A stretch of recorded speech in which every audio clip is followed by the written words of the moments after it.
There was a time when being needed felt like purpose. It began quietly, almost invisibly, in the spaces where approval was earned through presence, where worth was measured by how much of yourself you could give away without hesitation. The habit formed early, checking in on others before checking in with yourself, saying yes before understanding the cost, offering support even when your own foundation was cracking beneath you. At first, it felt noble. There was a certain pride in being the one everyone relied on. The dependable one. The strong one. The listener, the fixer, the silent absorber of other people's chaos. Each time someone said, "I don't know what I'd do without you," it reinforced a quiet belief that your value lived in your availability. So you gave. You gave your time when you needed rest. You gave your attention when your mind begged for silence. You gave your empathy even when your own heart felt heavy. And slowly, something began to shift. Not all at once, but in small, almost unnoticeable ways. The exhaustion started to linger longer than usual.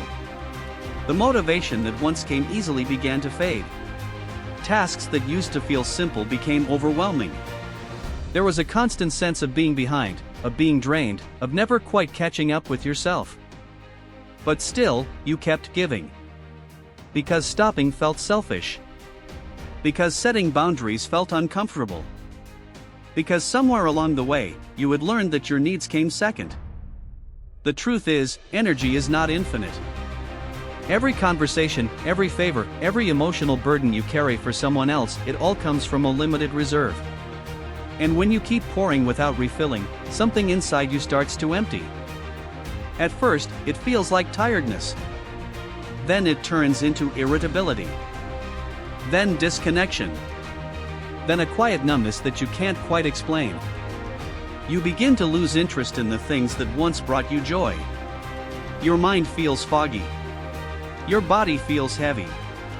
And even when you finally have a moment to yourself, you don't know what to do with it because you've spent so long prioritizing others that you've forgotten how to care for yourself. This is the hidden cost. It's not just exhaustion, it's the slow erosion of your identity. Because when you're constantly focused on everyone else, you stop asking yourself important questions. What do you need? What do you feel? What are you avoiding? What is draining you? What is fulfilling you? Those questions remain unanswered, buried under obligations and expectations. And over time, the imbalance grows. You start to notice that the same energy you give is not always returned. That the people you show up for aren't always there when you need them. That your kindness is sometimes taken for granted, mistaken as endless capacity instead of intentional effort. But even then, you hesitate to pull back. Because you've built your identity around being the one who never says no.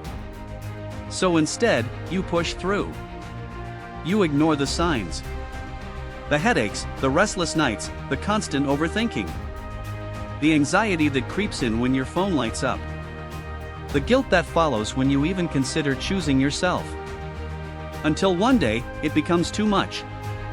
And it doesn't break loudly. It breaks quietly. In the form of emotional burnout. In the loss of motivation. In the feeling of being disconnected from your own life. In the realization that you've been running on empty for far too long. This is where many people find themselves confused, overwhelmed, and unsure of how they got there. Because from the outside, it looked like kindness. But on the inside, it felt like depletion. The truth is, giving is not the problem. Overgiving is. There is a difference between being supportive and being self-sacrificing to the point of harm. There is a difference between being kind and abandoning your own needs. There is a difference between helping others and losing yourself in the process. And understanding that difference changes everything. Because the moment you recognize that your energy has limits, you begin to see your choices differently. You begin to realize that every yes carries a cost. That every time you ignore your own needs, you reinforce the belief that they don't matter. That every moment you spend pouring into others without refilling yourself is slowly draining the very thing you need to keep going. And slowly, something shifts again. But this time, it's intentional. You start by noticing. Noticing how certain interactions leave you drained. Noticing how your body reacts when you're overwhelmed.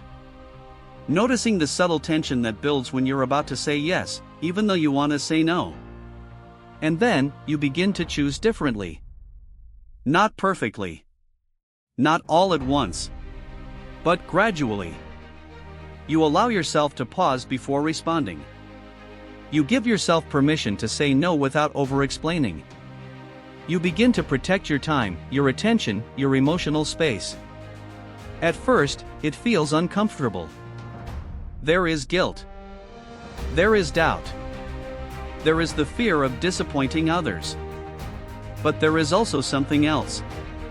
Relief. A quiet, unfamiliar sense of space begins to form. A moment where you are not needed by anyone else, where you can finally hear your own thoughts without interruption.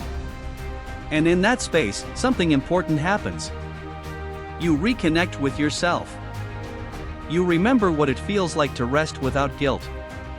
To enjoy something without feeling like you should be doing something else. To prioritize your own well-being without questioning your worth. It doesn't mean you stop caring. It means you start caring in a healthier way. Because when your energy is balanced, your presence becomes more genuine. Your support becomes more sustainable. Your kindness becomes intentional, not obligatory. You begin to understand that taking care of yourself is not selfish, it's necessary. You were meant to live, to grow, to rest, to experience your own life fully, not just support others in theirs. The cost of giving your energy to everyone is not always visible at first. But over time, it reveals itself in exhaustion, in disconnection, in the quiet loss of self.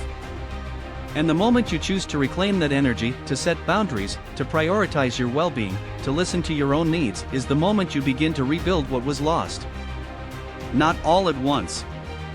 But enough to remind you that your energy is valuable.